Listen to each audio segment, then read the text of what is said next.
Welcome to the Recovery Lab podcast. We're glad you were able to join us. Recovery Lab hopes to destigmatize addiction and normalize recovery. Our platform provides an avenue to share the many stories of those that have recovered from addiction, providing for the listener the most basic antidote to addiction.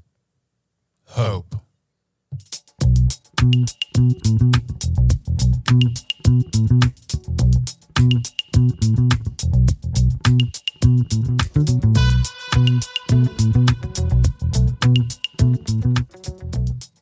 All right, everybody, welcome back.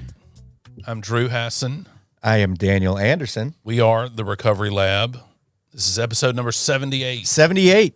I cannot believe it. I really can't either. It's been so long. It has been long. So we got a special little thing today.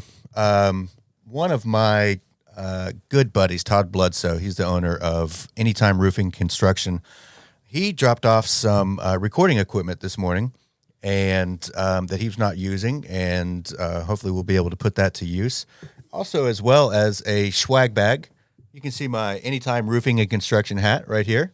Lovely. It's a God-based company, and they do phenomenal work with roofing, construction, literally anything in the house or business they can handle for you. And let me just put this over here real quick.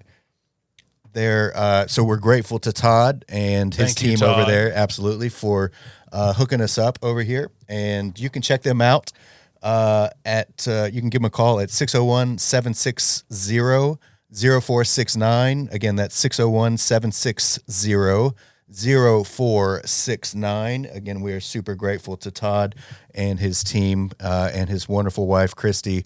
I've actually done some refinishing for them over the past few years. Actually, I've done refinishing for him probably the last 10 years. And they've always treated me with love and respect, and I'm super grateful to them for helping me when I was first getting started. So thank you, Todd. Thanks for the swag bag, and let's kick it off, Drew. What are we doing here today, and exactly what are we talking about? Goal setting. Goal setting, you say? Goal setting. Yes.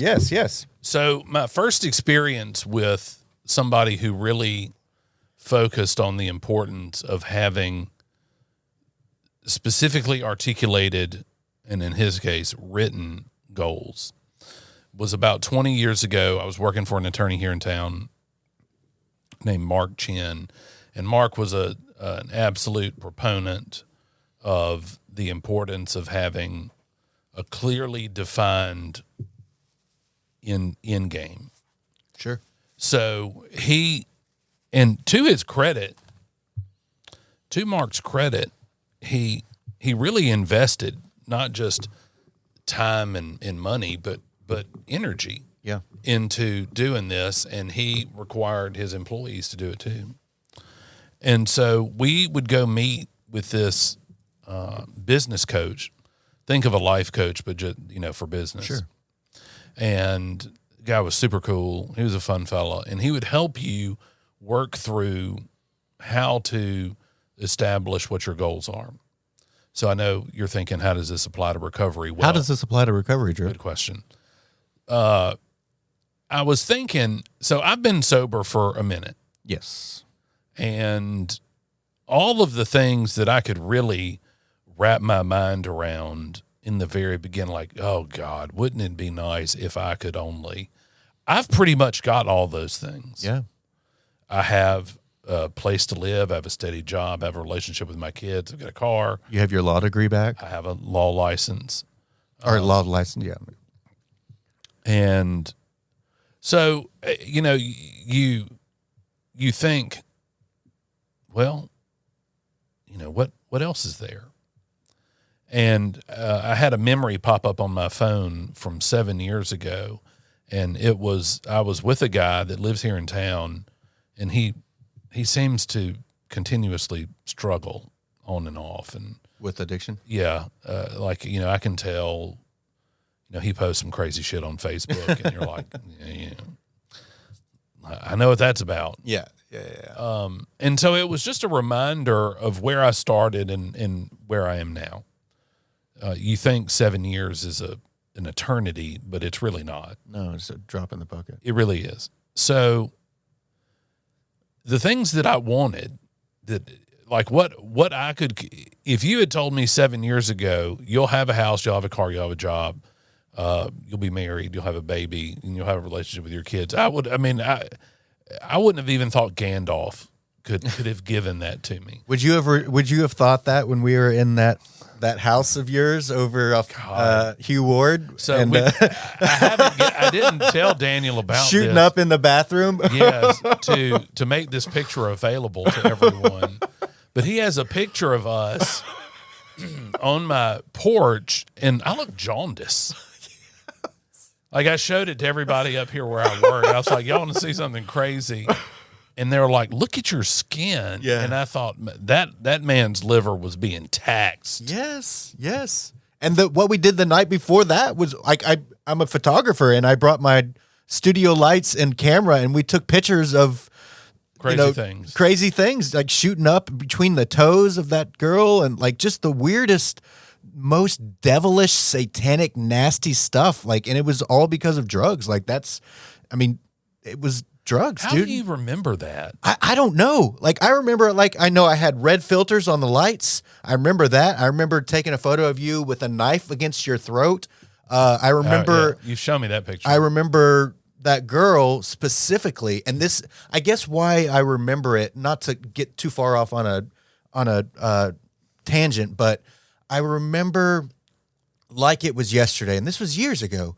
I remember it like yesterday that girl, she had exhausted, I guess, I've never shot up anything, so I don't know exactly how it works, but I guess she had exhausted all of her veins in her arms. It can happen. So she took down her shirt, and she started trying to find veins in her breast, and that didn't work. Yes, I don't know where you were, but she and I were in the den, and we were doing this. So she was trying to find that wouldn't work, and just the despair on her face when she would try with no luck whatsoever getting these. And then she finally picked her toe up and spread her toe in, and finally found a vein in between her toes or something, and finally got that momentary relief that she was searching for. And it couldn't have lasted for more than 30 seconds.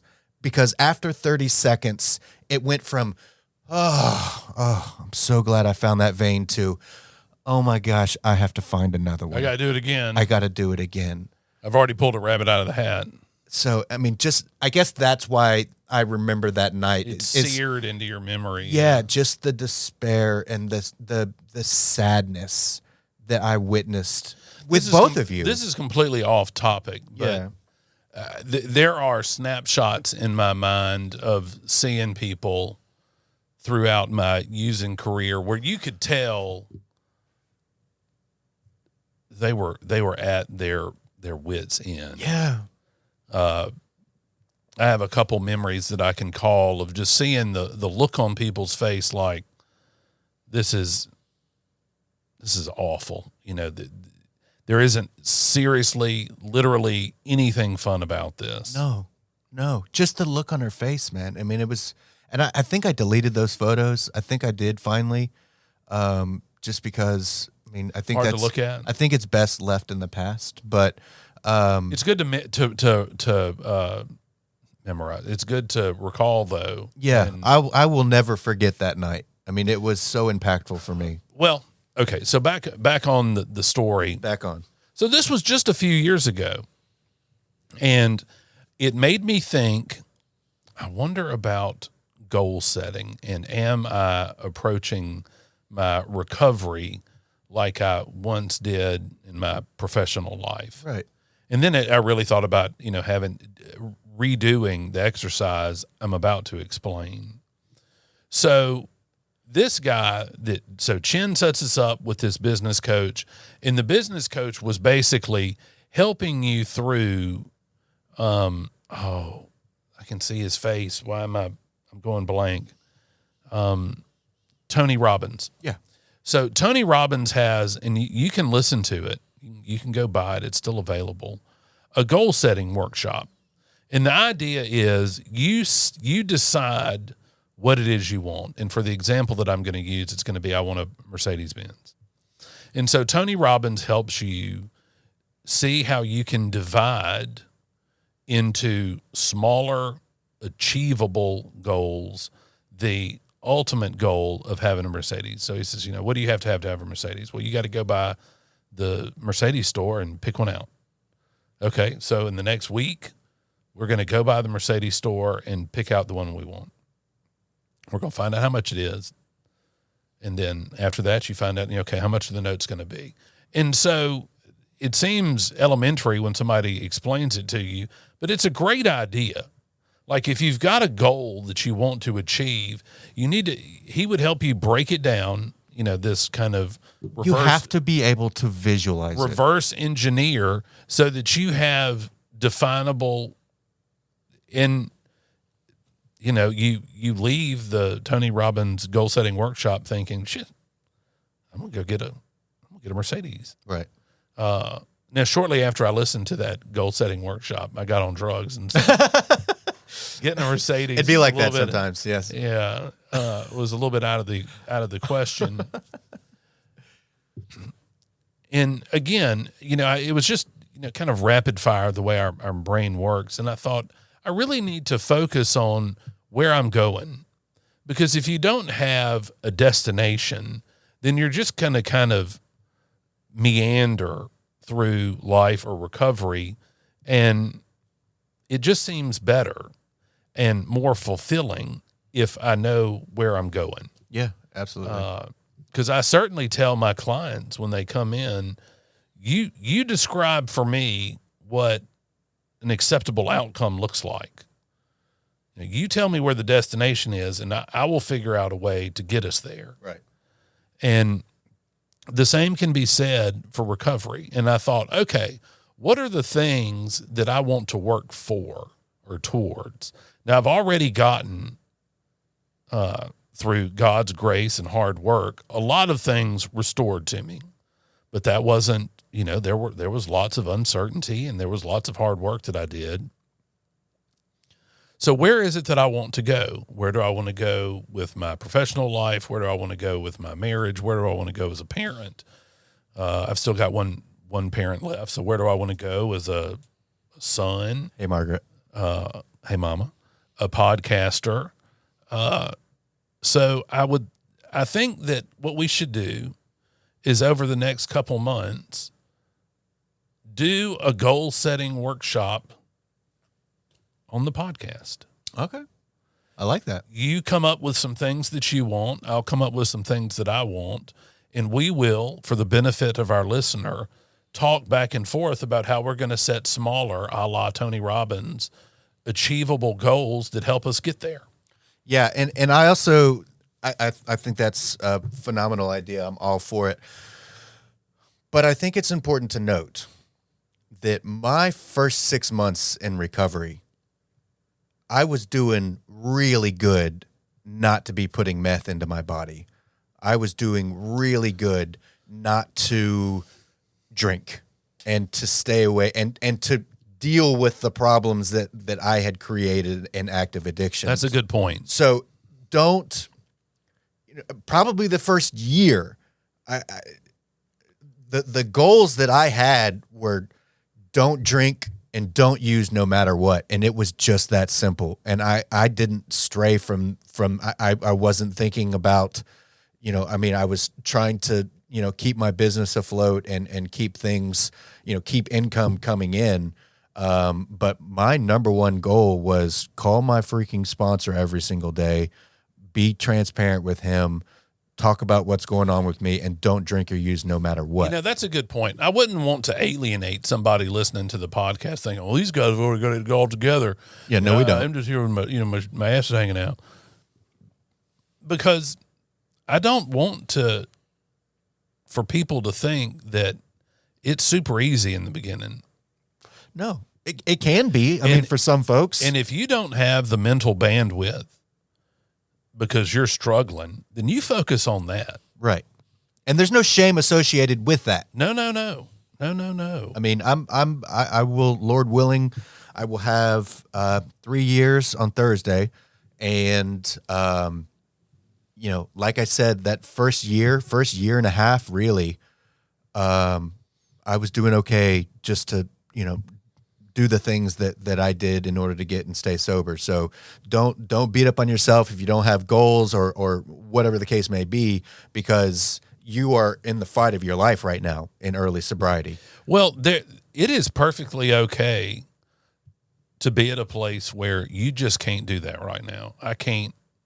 I've got too much on my mind. I've got too much going on, because we do run out of, like I said, bandwidth, and there's only, we have a finite amount of resources, and the most important thing is to devote those resources to being sober. Yeah.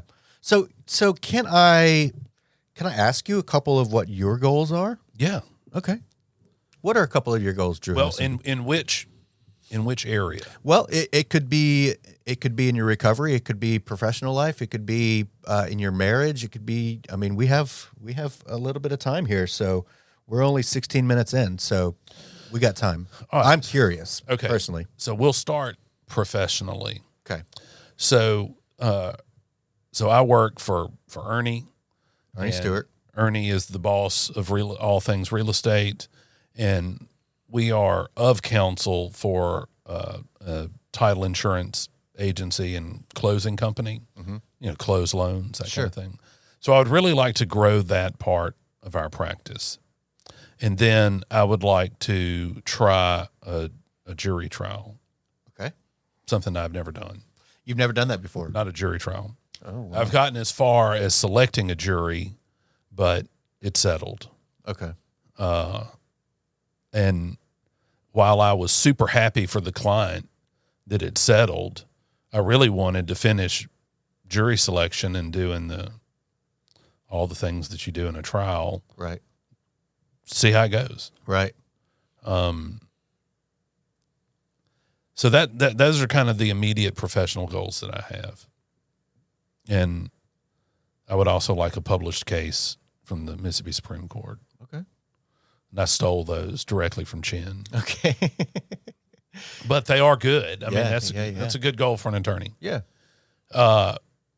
So what are some things that I can do to work towards that? Well, I can call some more realtors tomorrow and, try to take them out to lunch and, make connections and meet people and try to grow that facet of our practice. So that's that. On the recovery side of things, I mean, I'm pretty good. I want to continue to be sober so that I can have the other things in life that I want.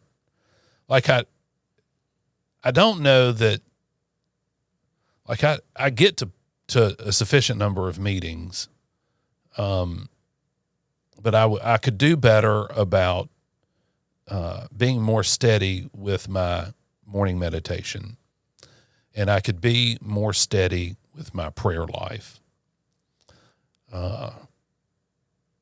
Once upon a time, I had a more robust meditation practice, but I mean, I just kind of let that flutter out. It's easy to do.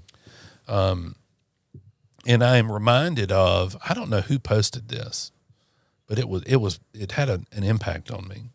So, it starts off the little reel. You see a lady holding a glass of orange juice, and this, the caption below it says, "This is how real healing takes place." And the lady takes the glass of orange juice and she sticks it under the running faucet, and it just sits there, and it slowly but surely changes from orange juice to water. Mm-hmm. And I thought that's exactly right. You just can't fix things overnight. Like, the video was oddly long for a reel, and I think that was by design, to show people that, it does take a while to heal, and things that hurt or things that are bothersome just become gradually less so. There's no magic pill. There's no, if I can just go see the right therapist, or if I can read the right books. It takes therapy and books and time.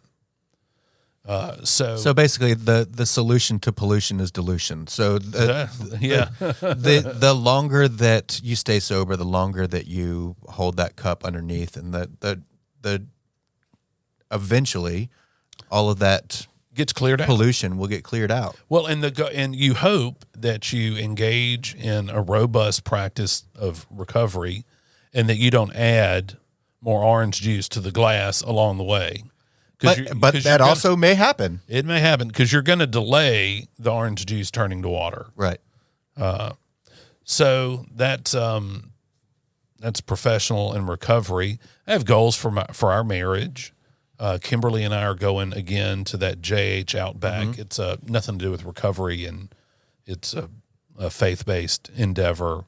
For those of you that don't know, you go and you spend a weekend, and they have different groups that you meet with, and they try to help you have a better marriage. Yeah. Yeah, we went last year. It was phenomenal. We went in Birmingham. So we're going again. That we went last year, and then I told Daniel about it and how good it was.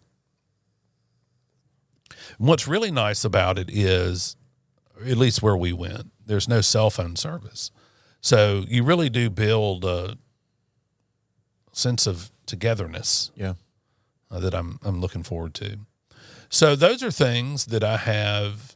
Okay, so like I want to be the kind of father that doesn't flip out when they do something real stupid. And it seems that they're doing something real stupid on the regular. And I have to remind myself, I didn't give a fuck about getting my clothes in the laundry hamper when I was 12 years old. I mean, it was just the last thing on my mind. Yeah. And so I have to think they're not doing that on purpose just to piss you off. They don't care. Right. It's not an issue for them. They don't care.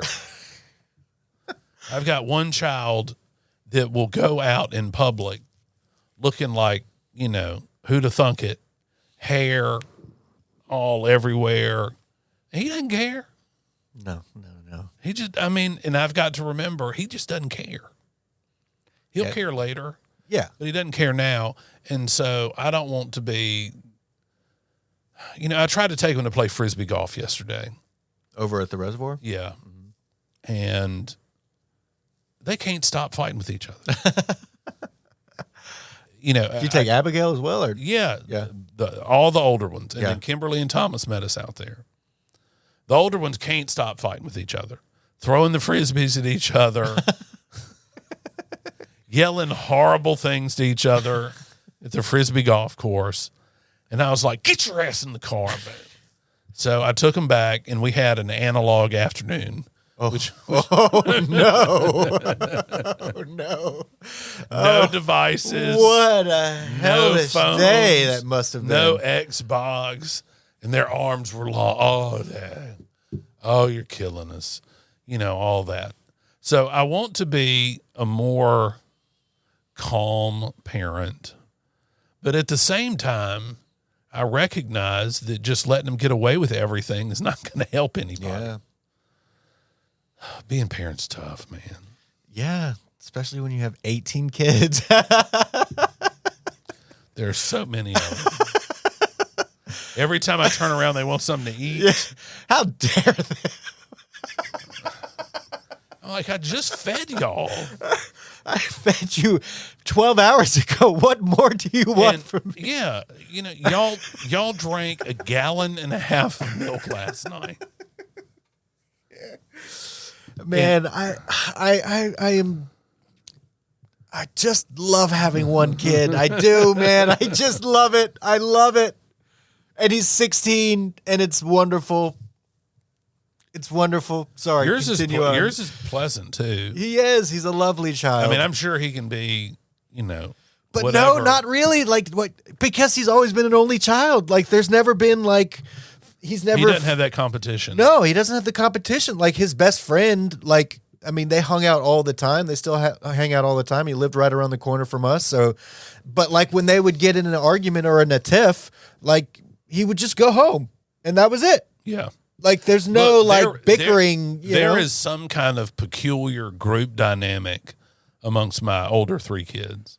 If you can take one of them out of the equation, and it doesn't matter which one. Yeah, you've talked about this. The before. other 2 are perfectly pleasant. Yeah. The remaining 2. and I don't understand it.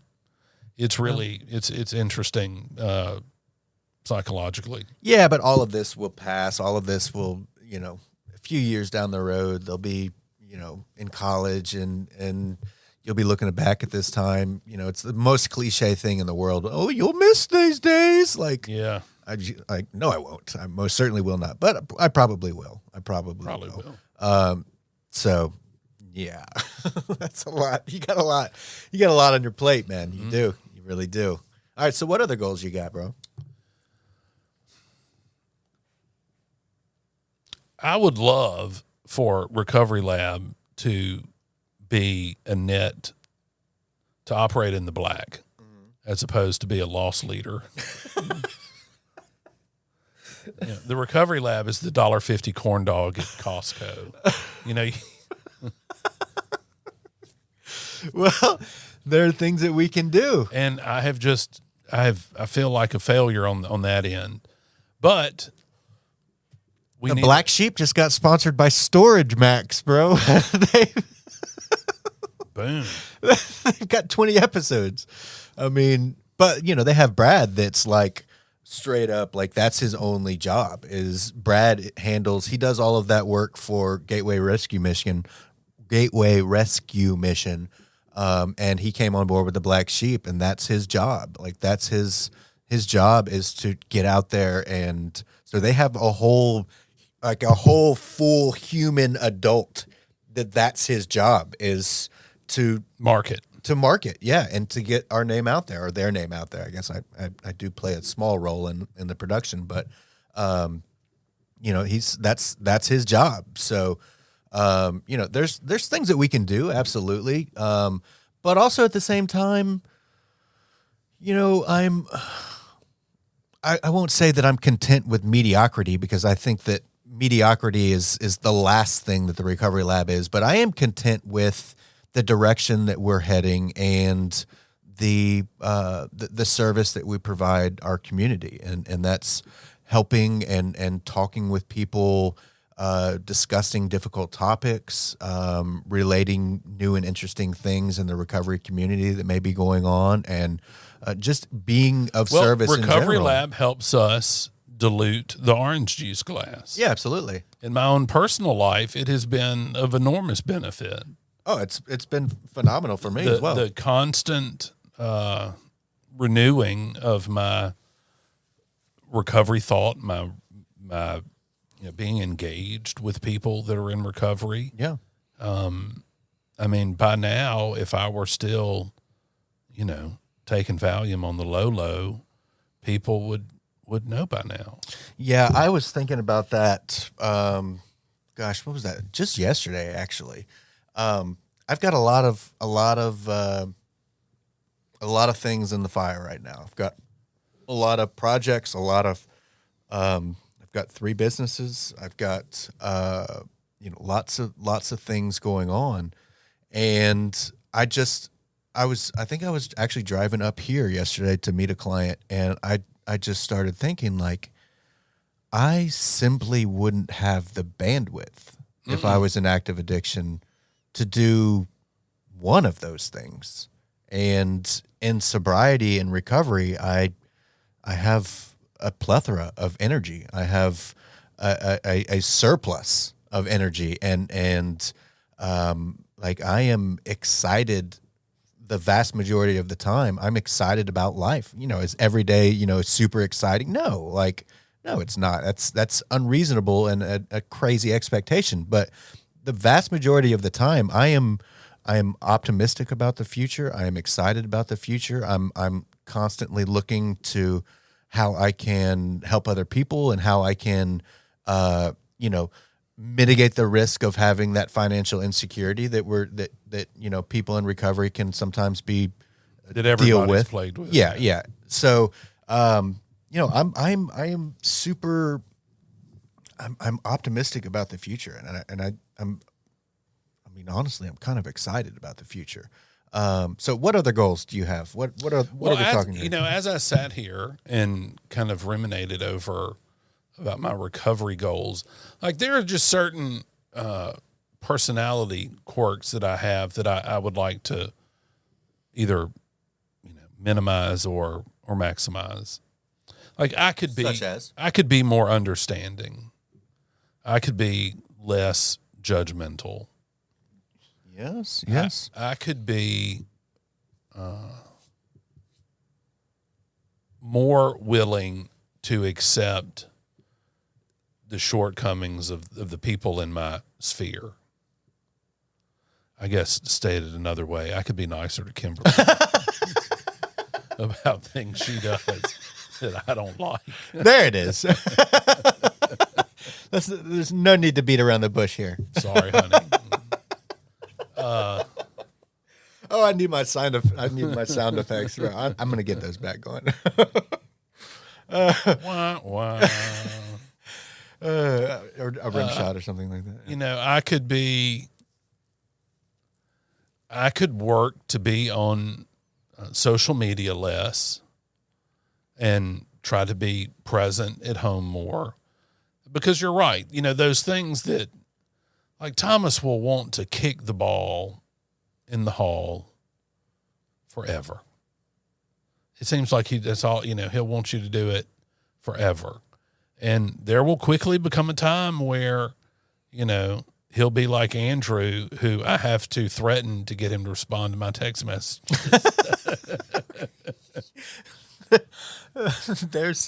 Yeah. So, and I guess everybody is like this, to be more fully engaged in the present, to be less in the future or in the past, and be right where we are, which is, Yeah. I mean, after all, what they say, if you've got 1 foot in the future and 1 foot in the past, what are you doing? You're taking a piss all over the current. urinating. You are urinating all over it. So yeah, it's important. That's a huge thing. It's hard. It's not easy. It is hard, and it is a practice. Yeah. So I really would like us to do this. We can produce these lists and then discuss them.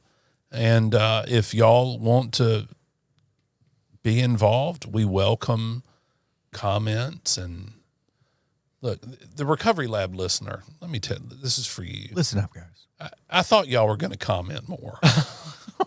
When I first started, I thought there were going to be lots of comments, and that I would spend a great deal of time responding to those comments. So take this as your moment of shame. And if you want to comment, please comment. Yeah. I mean, we do have over 72,000 people watching right now. You would think that You would think that one of those. If only 1% were commenting. Yes. All right. What other goals you got? Okay. I would like to have a vehicle large enough to hold my entire immediate family. Okay. I need that third row. You need the third row. Yeah. The pilot's not cutting it. Well, I have Is it a CRV? CRV. A pilot would, in fact, cut it. Oh, yes, indeed. They do have that third row, don't they? Despite what some criticisms I may have gotten lately about my CRV, Is it paid for? it is paid for. Well, that's a damn fine vehicle. Smoothest ride. Yeah, there's much to be said about not having a car note. God, man. Who wants a car note? I got 2 of them. Yeah, tell me. Not yeah. great. I don't want nothing to do with it. Okay, so a vehicle with a third row. What else?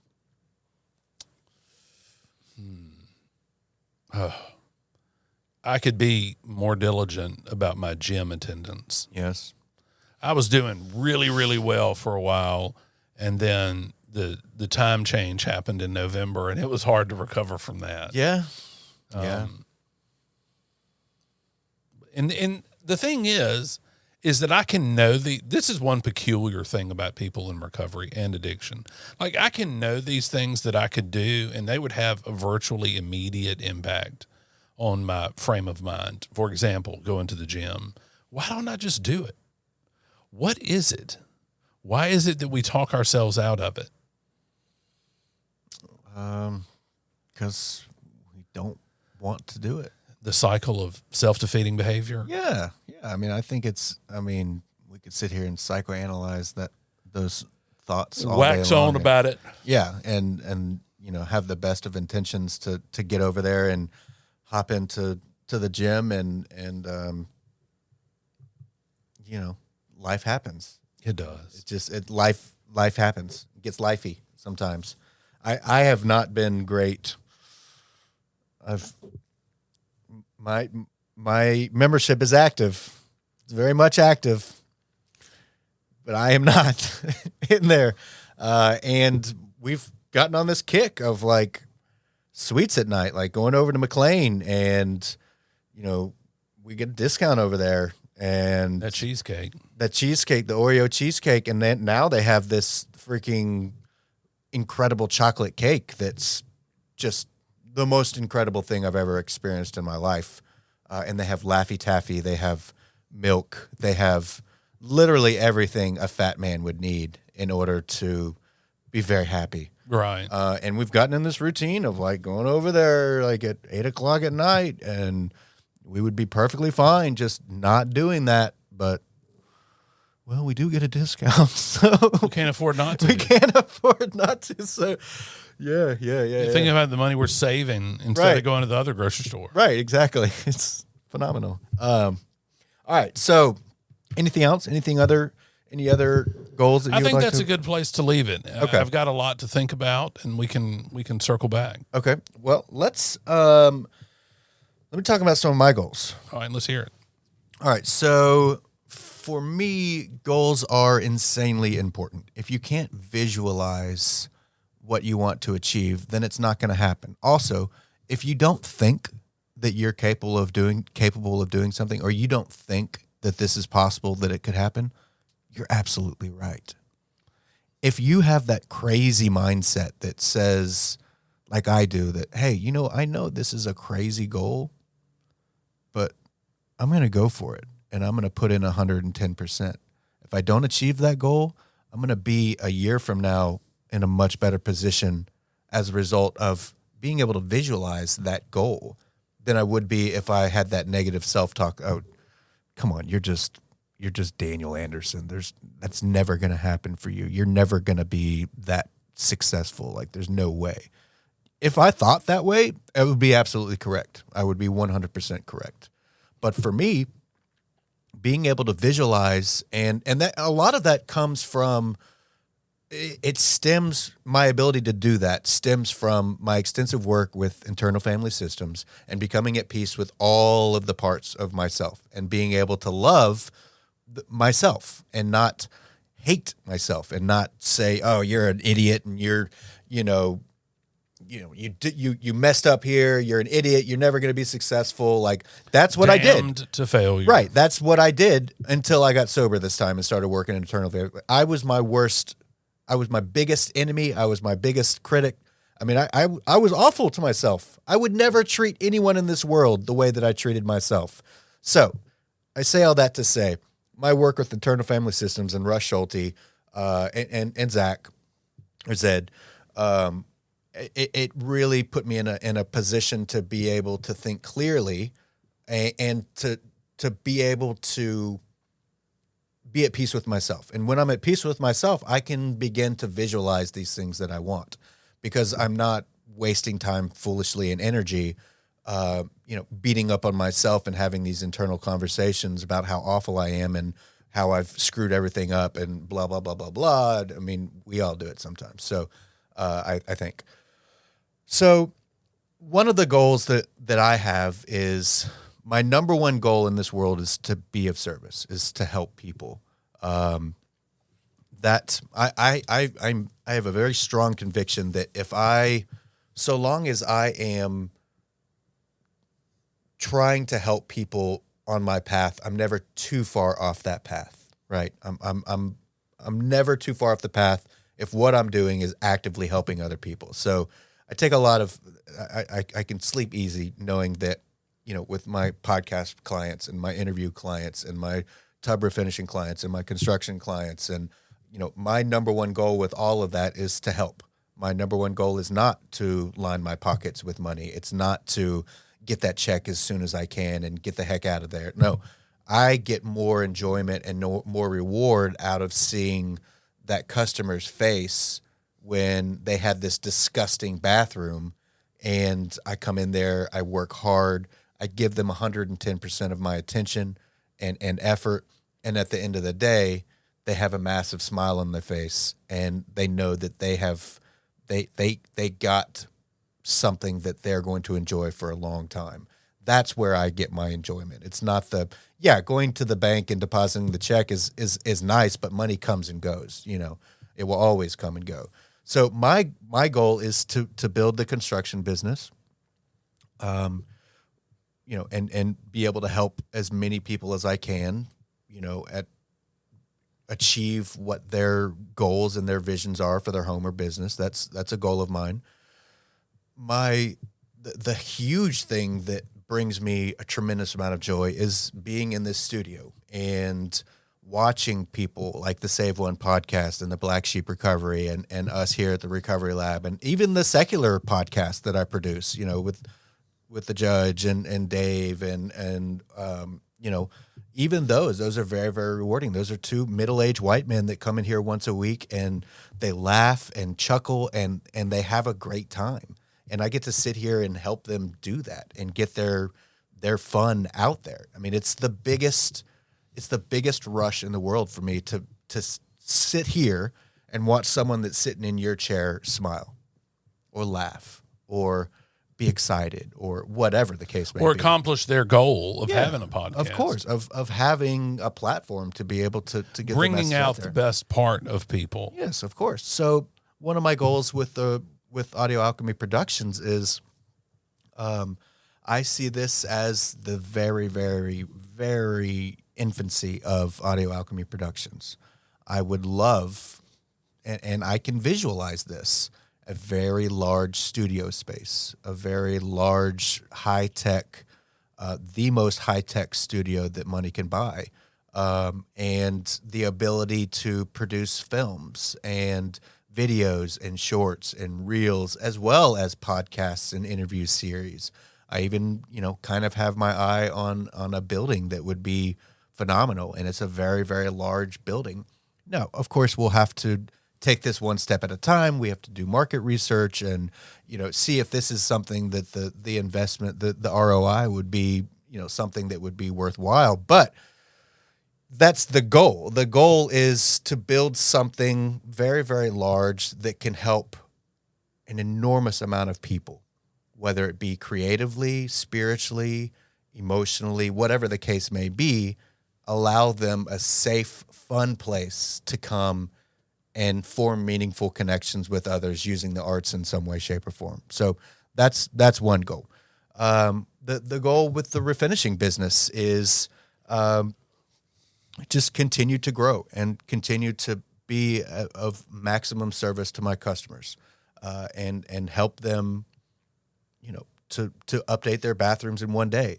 It brings me a great deal of joy to help them come in there, knock it out in one day, and they suddenly have this completely different looking, fresh, updated bathroom. And the morning before, they had this green tub and pink tile, and it was avocado. It was tired. So I really love that. And then in my personal relationships, I want to continue to grow as a person. I want to be a better partner. I want to be a better listener. I want to be a better, I want to be more compassionate. And, similar to what you said with Kimberly, I want to, there are lots of areas where I can improve in my personal relationships. And I just want to continue to stay on that path of never being okay with where I'm at right now, as far as if there is work that can be done. But isn't it interesting how we need to balance never accepting the status quo as being good enough, but also never forgetting where we came from? Sure. And to maintain a certain level of gratitude about what we have. Yeah, absolutely. Like when you chimed in about, the first 6 months or a year, I mean, your main focus, if you're like me, is just just stay alive. Yeah, I just got to put one foot in front of the other. Yeah. So we have to maintain appropriate level of gratitude for what we have. Yeah, and we have nothing. There I go with the wheat. I cannot speak for anyone, but I have to stay grounded in gratitude. If I'm not grateful, everything in my life sucks. It's awful. It's happening to me. How dare they drive so slow in the left lane? Granted, Woe is me. Granted, people that drive below the speed limit in the left lane are Satan's spawn. I'm just going to say that. I'm just going to throw that out there right now. Don't do that. They are bad people. They're bad people with bad hearts and bad souls. Other than that, I will be, quick to anger and quick to negative emotions if I'm not how quick we all are to, I can't remember what that preacher's name is, but he was sharing how his son asked him, well, Daddy, is it a lot if you make $50,000 or $60,000 a year? And he said, I told my son, well, it is until you make $50,000 or $60,000 a year. Right. How quickly we are dissatisfied with what we have. And I think I do think it's a balance with being okay with where you're at, but also wanting to do better for yourself. Yes. I can go to the extreme quite easily.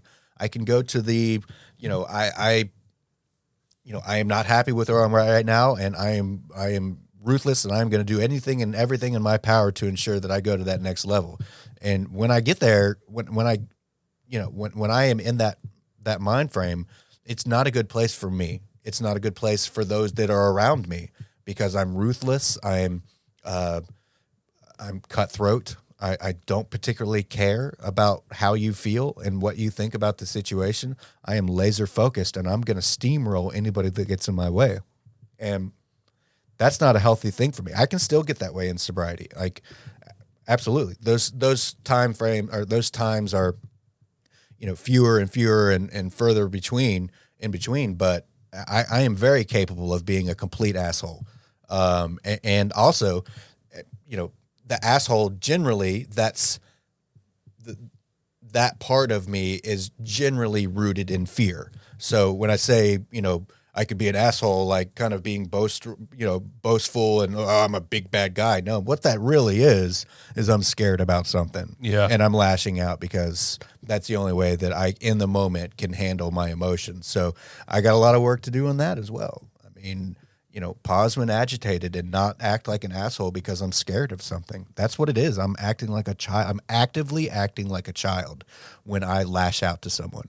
And when I allow someone to control my emotions, all that is me giving them power. Like, just here's my power. You have it. Handle it however you want, but I'm going to be so angry at you and I'm going to give you all the power. No, anybody that I allow to make me angry, I'm giving them the power. And I am not particularly interested these days in giving away that power, because that's unhealthy for me. It's unhealthy for them. It's unhealthy for all parties involved. You got to stay in your lane. You got to be, you got to learn how to deal with your emotions. And that's something that a lot of us, I'll speak for myself again, in active addiction, I was incapable. I was physically and emotionally incapable of doing that, So it's a learning process. We turn into completely different people when we get sober, and it takes time to learn who you are. It takes time. Time takes time. Yeah. Well, look, I think we should invite our listeners along with us on this goal setting journey. Yeah, I think so. I We think that's could all lovely. do it together as a community. I would love that. I would love that. Come on, come along, everybody. Come on.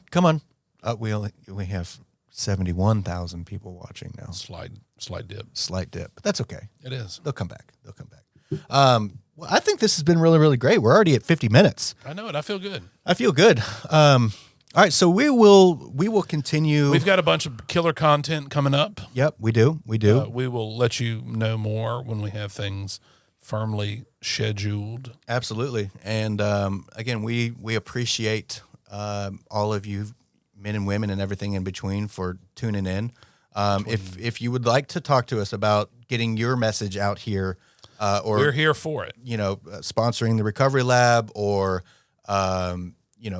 whatever the case may be, Just helping out. we can definitely talk to you about that and help you get your message out there. So, all right. Well, I feel good about this. We're out. All right. We'll see you next week. Bye.